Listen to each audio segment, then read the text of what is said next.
Salut les matrus, salut les supporters des Verts, j'espère que vous allez bien, que vous avez passé une bonne fin de semaine. Voilà, on se retrouve pour le débrief du match, tout simplement entre l'AS Saint-Etienne et le Clermont Football 63. Alors, match très positif dans l'ensemble, mais il y a du négatif et j'en viendrai par la suite, bien sûr, à la fin de la vidéo, on en parlera un peu plus.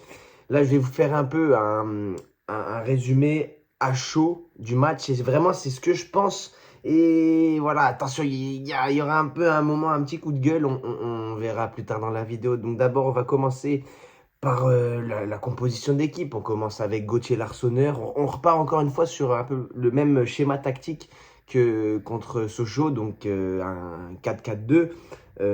Pour moi, c'est ce qui convient le plus pour l'instant avec nos joueurs qu'on a à disposition. Et donc, Larsonneur au cage, à droite, on a tout simplement Joao Ferreira. Défenseur central, on a Nahir avec à côté Julien Le Cardinal. À gauche, on a Pedro. Après, dans le milieu central, on a Sgomvai avec Bernauer qui est réaxé encore une fois milieu.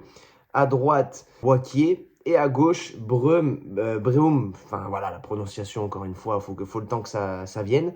Et voilà, qui est réaxé un peu, enfin qui est décalé un peu sur le côté gauche. Voilà, on le voit pas en pointe avec le Cardona. Mais là, du coup, en attaque, on avait Cardona avec Ballot qui, franchement, voilà, j'en parlerai par la suite, mais j'aime bien ce joueur. Donc voilà. Pour débuter un peu ce match, on commence tranquillement, un peu un round d'observation. Et malheureusement, à la 15e minute, là, on contact. Alors, sur le moment, j'ai pas vu, il n'y a pas eu les ralentis, j'ai pas vu encore de vidéos qui ont tourné sur comment ça s'est passé, mais Joao Ferreira qui a eu un gros contact à première vue avec un joueur Koné, si je ne me trompe pas, de Clermont. Et là, direct, Bernauer qui le met en PLS, qui lui tire la langue. Joao Ferreira, KO en fait, tout simplement. Et là, grosse panique, franchement. Ça, c'était impressionnant en fait, vu en tout cas de la télé, sur le terrain, ça devait être encore plus. Mais c'était très impressionnant de voir ça. Vraiment, les joueurs, surtout Bernauer qui a eu le réflexe assez rapidement, hein, franchement. Là, j'ai été assez surpris. Ouais, donc KO à la 15e minute, malheureusement. Il sort sur commotion cérébrale. À première vue, rien de bien méchant. Enfin, pendant le match, ils ont donné un peu des informations. Mais alors, on en saura un peu plus là dans les prochaines heures qui suivent. Mais voilà, donc Joao Ferreira qui sort sur blessure, commotion cérébrale. Donc le changement ne compte pas. Et là, on a la nouvelle arrivée milieu de terrain qui est tout simplement Svetlin, parce que voilà, même la prononciation, encore une fois, il faut le temps que ça vienne, mais je ne sais pas si c'est exactement ça. Mais voilà, Svetlin qui rentre dans le milieu de terrain à la place de Bernauer, qui est réaxé à la place de Ferreira. Et là, bah, le match change un peu, je trouve. Ça devient plus dur dans les duels. Match un peu décousu. Et parfois des coups clermontois qui auraient dû avoir des sanctions, mais l'arbitre a pas été non plus et ça n'a pas été au top. À un moment, on a eu une petite frayeur. On pensait que Pedro avait fait une faute dans notre surface, donc potentiel penalty. L'arbitre à première vue n'a pas sifflé, il n'y a pas eu penalty, donc plutôt positif pour nous.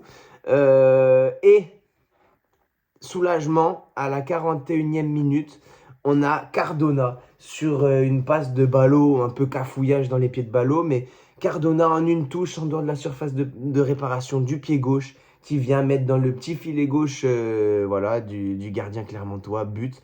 Et là, explosion de joie pour Cardona qui retrouve la confiance déjà avec son doublé contre Sochaux, là, plus un but contre Clermont. On est franchement sur un Cardona en forme et en renaissance, voilà, si je peux dire.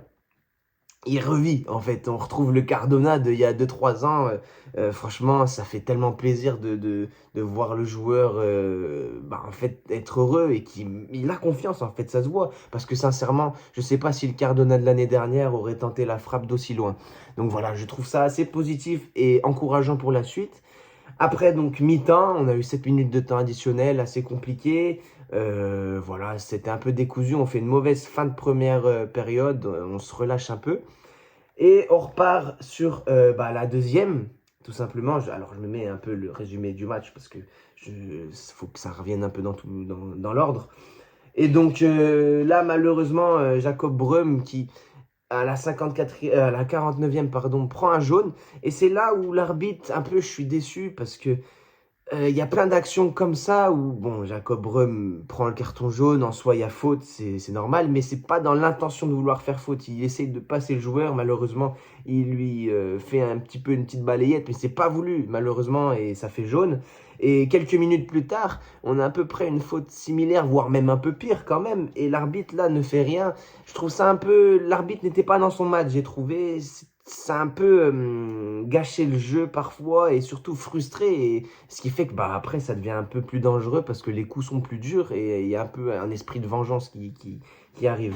Et à la 54e minute, on a tout simplement, voilà, Brüm, corner. Fou, Cardona qui dévie, ballot, renard des surfaces qui arrive à faire passer le ballon entre les jambes du gardien. Et ça fait but 2-0.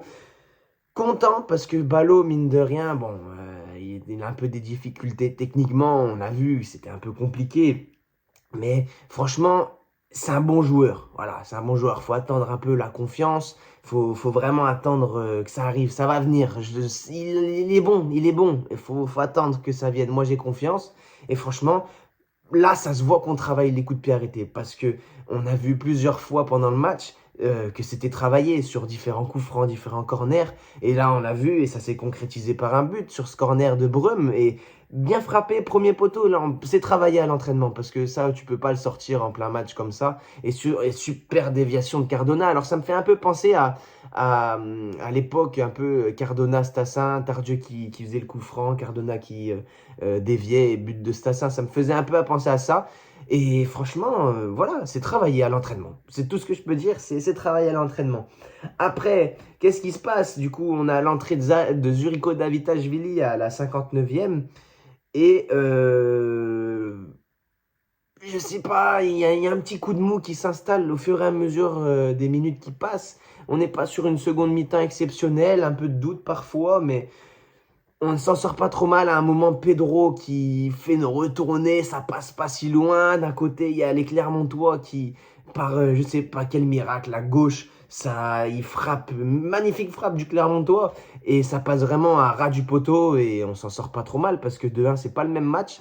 Et heureusement que à la 71e, pardon, Jacob Brüm met un but.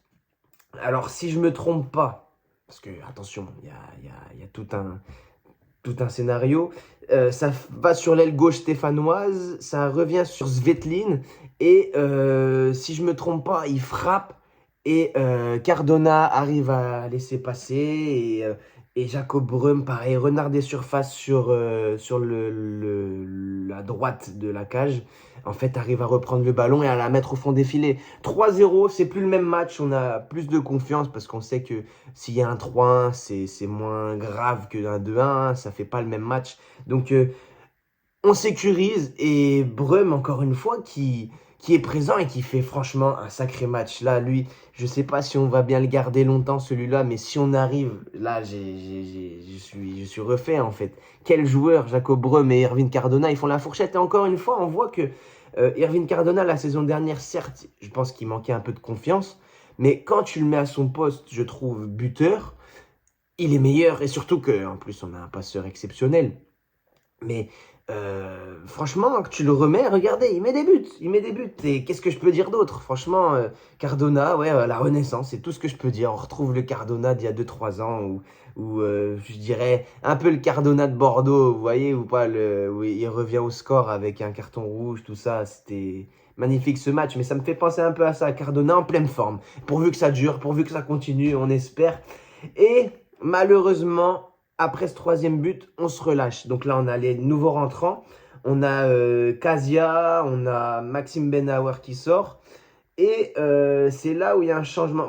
Aussi, Bahalal, il y a eu les deux frères. Il y a eu il y a Clermont, il y a Bahalal, un des frères. Et de l'autre côté, 19 ans, le nôtre, Bahalal.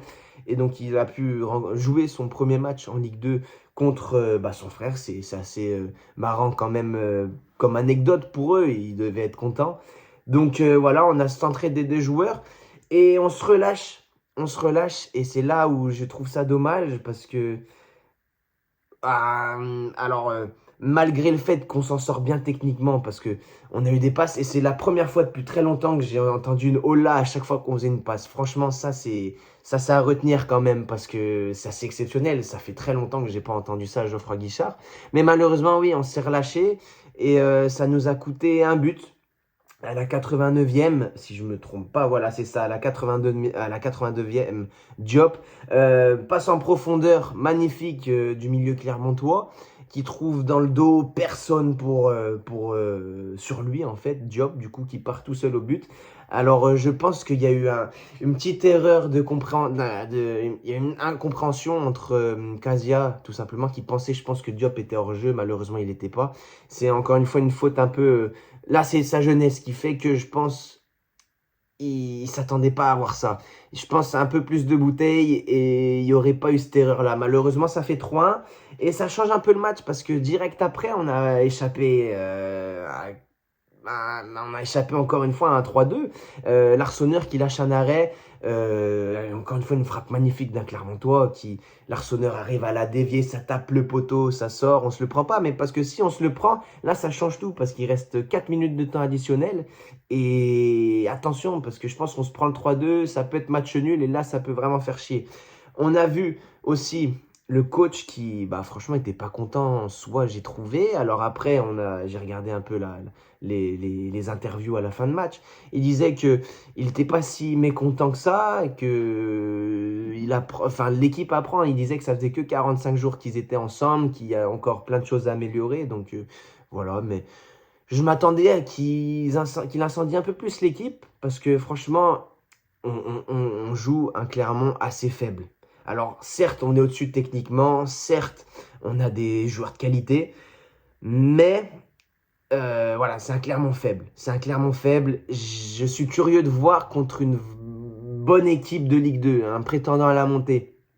Même si c'est assez difficile à savoir parce que, encore une fois, tous les matchs qu'il y a eu là de Ligue 2, j'ai vu, c'est imprévisible. C'est imprévisible. Il n'y a que les Verts où jusqu'à présent on pouvait imaginer une victoire des Verts contre Clermont. Mais le reste, c'est imprévisible. Nantes qui perd contre Laval, franchement, c'est bizarre un peu cette Ligue 2, mais on la connaît maintenant. Ça fait malheureusement 4 ans qu'on l'a subie. Donc on sait que c'est compliqué et que chaque match va être compliqué. Alors là, jusqu'à présent, ça va, on n'a pas eu trop de problèmes. Mais je dirais que ce but-là qu'on prend à la fin, c'est le signal d'alarme. Et attention à ne pas se relâcher. Parce que franchement, moi je suis un peu énervé qu'on ait relâché. Au moins d'aller jouer un peu l'avant, chercher des buts, toujours être dans le doute, presser, presser. Le coach faisait que ça sur le bord du terrain, il disait presse, presse, en anglais bien sûr. Donc voilà, c'est tout ce que j'ai à dire. C'est cette fin, vraiment, c'est cette fin qui fait que ça gâche un peu la fête. Parce que on se prend pas le but, ça fait 3-0 et ça change un peu la donne parce que on serait plus confiant. Alors malheureusement, c'est une faute d'un jeune qui vient de rentrer. Moi, je lui en veux pas, c'est comme ça. Bon, en tout cas, les amis, c'est tout pour moi. Ça va faire bientôt 15 minutes de vidéo, donc je pense qu'on va s'en tirer là pour aujourd'hui. J'ai fait à peu près le tour de tout ce que je pensais. Vraiment que, si je peux vraiment finir là-dessus, je suis confiant. Le coach, je suis confiant. Je sais qu'on a quelqu'un de bien entre les mains et tu l'entends en conférence de presse qui essaie de parler un peu français, qui en fait, il est simple. Il est simple et déjà, on a vu avant match qu'il était ému d'être dans le stade. Alors, même si les copes étaient fermées. Mais déjà, je suis confiant vraiment de ce coach. J'ai espoir et pour une fois, on peut peut-être miser un coach sur une longue durée là. Franchement, j'ai hâte de voir qu'est-ce que ça va proposer. On se retrouve tout simplement pour le match prochain, si je ne me trompe pas, samedi, contre Grenoble à la maison encore une fois. Donc voilà. Sur ce, c'est tout ce que j'ai à vous dire les matrus. Passez une bonne semaine. On se retrouve certainement jeudi soir pour l'avant-match entre l'AS Saint-Etienne et Grenoble. Merci beaucoup et à très bientôt. Allez les Verts